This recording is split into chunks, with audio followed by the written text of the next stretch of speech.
хамгийн анх орхитос киноны найруулагч Гамболд ах маань за нэг юм дүр байна.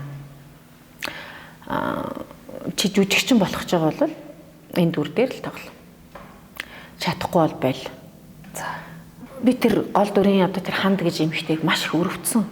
Яа тэгэхээр агхийн эмэгтэй хүн байхгүй юу? Яг би хүүхэд гаргаагүй залуу байсан ч гэсэн ер нь тэр эмэгтэй дүр бол яг одооны миний насны эмэгтэй дүр байхгүй. Тэр ямар ч байсан тэр эмэгтэйг амар өрөвдөд би айгүй хуйлсан.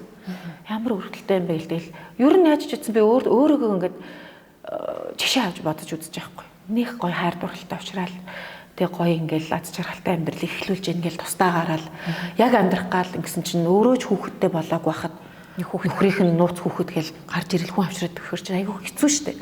Тэгэл тэр хүний амьдрал чи өөрөө ч хүүхэдтэй болоогүй байж нэг хүний хүүхдийг ингээл араас нь хүүхэдтэй болоод тэгэл илүү дутуу хавийн хавиргын тэг хажуу хавиргын хүмүүсийн ховж ив те дагвар хүүхэдтэй ингэсэн гэл ер нь тийм айгүй өрөвдөлттэй амьдрал байсан. Тэгээд маш амаргүй байсан.